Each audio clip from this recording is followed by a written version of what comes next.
Olá pessoal, tudo bem com vocês? Sejam bem-vindos mais uma vez ao nosso canal. Você já ouviu falar no RDA? O RDA é uma ferramenta simples de registro. É o registro diário de autopercepções. E o que isso significa? Significa que, com esta ferramenta, você pode monitorar as suas reações corporais, sintomas de abstinência, emoções, impulsos e comportamentos, a fim de poder se conhecer melhor, conhecer como a dependência química funciona na sua vida.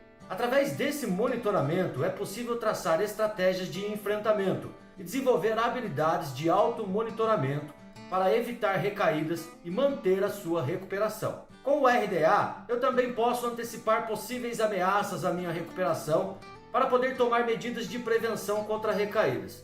Então, no vídeo de hoje, você vai conhecer o RDA e eu vou mostrar 6 dicas para ajudá-lo a usar esta ferramenta de recuperação. Portanto, fique até o final do vídeo. Antes, já vou pedir para você deixar o seu like no vídeo, pois ajuda muito o nosso canal. Se você ainda não é inscrito no nosso canal, se inscreva e ative o sininho para receber todas as notificações. Siga a gente também lá no Instagram, que a gente tem postagem todos os dias lá. Participe das nossas listas de transmissão no WhatsApp, os links estão na descrição do vídeo. Visite as nossas playlists e participe das nossas transmissões ao vivo, domingos, segundas e quartas. E tire as suas dúvidas e faça a sua pergunta comigo ao vivo, tá ok? Bom, antes de começar, eu gostaria de avisar que o RDA está no meu e-book Como Vencer as Drogas. O link está na descrição do vídeo. Ele é uma das práticas que eu oriento a pessoa a fazer no meu e-book, principalmente no começo da recuperação, considerando que os sintomas de abstinência são mais fortes. É tudo novo para a pessoa e ela não tem muitas habilidades para enfrentar esta fase difícil. Bom, então, como vocês podem ver, eu estou aqui no meu e-book, Como Vencer as Drogas. Lembrando vocês, quem quiser adquirir esse e-book, o link está na descrição do vídeo. E eu vou lá no índice para acessar o RDA, o Registro Diário de Autopercepção. Você pode ver que tem um índice aqui com todos os tópicos, né, do que tem nesse e-book.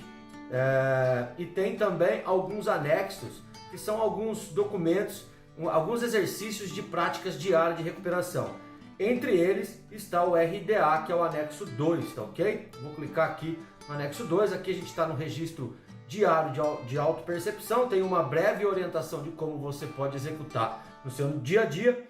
E aqui a gente tem que é como se fosse um cronograma, né? Que você vai, não é nem um cronograma, uma planilha onde você vai colocar o que está acontecendo com você nessa fase difícil, quando você para de usar drogas, né? Então você tem o primeiro item ali, é a situação. Então você vai registrar uma determinada situação que pode ocorrer na sua vida. Eu coloco uma observação aqui para que você coloque data e hora.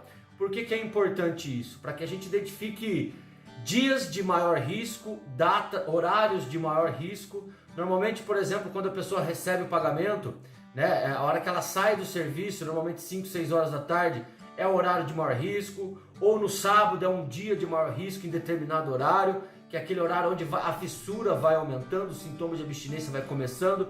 Então a pessoa ela vai monitorar em que situação ocorre isso, o horário que ocorre isso e o dia que ocorre isso, né?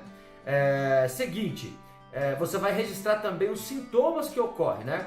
Se é algum sintoma físico, tremedeira, mexe com a barriga da pessoa, vontade de ir no banheiro, dá taquicardia, enfim, quais são os sintomas que você está sentindo naquele momento? Se é um sintoma físico, se é uma angústia, um sintoma emocional, uma ansiedade, você vai registrar nesse espaço onde está escrito sintoma, tá? Após o sintoma, qual é o pensamento automático que vem? Normalmente após o sintoma vem um pensamento automático. Normalmente o pensamento automático que vem é o pensamento de usar drogas, né? Mas pode vir o pensamento de usar drogas, pode vir o pensamento de ir no banco pegar dinheiro, pode vir o pensamento de pedir dinheiro para alguém emprestado e etc. Você vai registrar esse pensamento. Por seguinte, tem também, você vai registrar os sentimentos e emoções. Quais são os sentimentos e emoções que vêm nessa situação, que desencadeia um sintoma, que desencadeia um pensamento e provavelmente vai desencadear um sentimento, tá ok? Depois disso, né, qual que é o comportamento automático que você tem? Então você percebe que toda situação de risco, ela vem de uma sequência disso que eu estou explicando, né? Primeiro o horário e o dia que acontece um sintoma, Esse sintoma gera um pensamento, que gera sentimentos e emoções, que gera um comportamento. Esse comportamento é o quê? Como eu falei, ir no banco pegar dinheiro, ir na biqueira pegar droga, ir no bar beber, né? Ir pedir dinheiro emprestado para alguém. Qual que é o comportamento que esses sentimentos, esse sintoma gerou em você? E por último, quais são as alternativas e soluções diferentes da que você faz? Porque no dia a dia de uso, a pessoa tem a vontade, ela vai e usa. O comportamento é esse. A ideia do RDA é que você crie novas alternativas. Agora que você está em recuperação, qual é a solução que você tem para essa situação, para esse sintoma? O que você vai fazer? Isso é uma maneira de que você consegue antecipar, tá? Algumas atitudes, algumas situações de risco e prevenir recaídas, certo? Bom, então agora que já conhecemos o RDA, vamos a 6 dicas. A primeira dica é: faça este exercício por 2 semanas. Antes de começar qualquer estratégia ou pensar em alguma solução, busque se monitorar por 2 semanas para tentar identificar padrões de comportamento, padrões de sintomas e emoções. Normalmente toda pessoa tem o seu padrão de funcionamento. Portanto, antes de conhecer o seu padrão, fica difícil traçar quaisquer estratégias. E depois de 2 semanas de monitoramento, você cria estratégias, que é o último item do RDA. A segunda dica é identificar os horários e situações de risco. Não deixe de prestar atenção nestes itens, pois eles são muito importantes. Afinal, são eles que revelam o seu padrão e os seus hábitos. Por exemplo, eu posso identificar a hora que começa a surgir uma fissura. Suponha que a situação seja sempre quando eu pego meu salário. Assim, eu já sei que naquele dia, naquele horário, alguma coisa vai acontecer e eu preciso antecipar a ação. Ou seja, eu preciso ter uma estratégia para aquela situação e horário de risco. E qual estratégia seria essa? Essa é a terceira dica. A terceira dica é: para cada sintoma, crie estratégias de enfrentamento baseadas nesses horários, situações, sintomas, pensamentos, comportamentos e emoções. Para cada situação exige uma estratégia diferente. Por exemplo, para uma situação de abstinência, eu preciso de uma estratégia de prevenção, de antecipação. Já para uma situação de conflito, por exemplo, eu preciso de uma estratégia de solução. Para uma situação de risco a recaídas, como amigos e ambientes de consumo, por exemplo, eu preciso de uma estratégia de evite, e assim por diante. Por exemplo, pensamos numa situação que envolva tudo isso. Um determinado horário, as pessoas me chamam para usar drogas. Então, temos um horário de risco com pessoas de risco que geram uma situação de conflito e pressão social. Qual é a estratégia?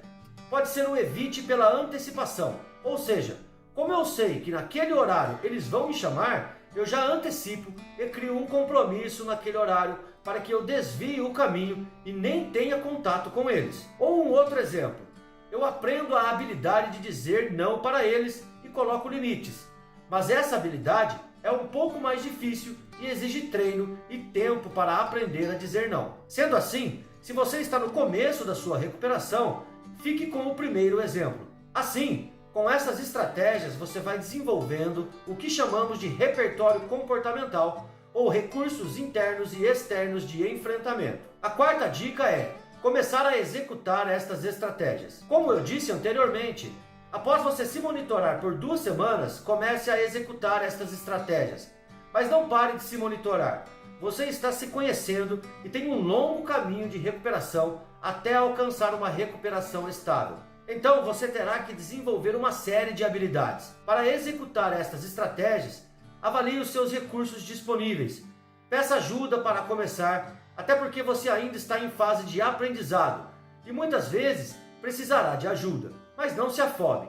A impaciência em querer resolver tudo de uma vez pode atrapalhar você de conseguir executar as suas estratégias. Faça uma de cada vez para não se sobrecarregar e comece pelas mais importantes. Por exemplo, você identificou uma série de coisas dessas 2 semanas, mas com certeza no início você terá que se preocupar com os sintomas de abstinência.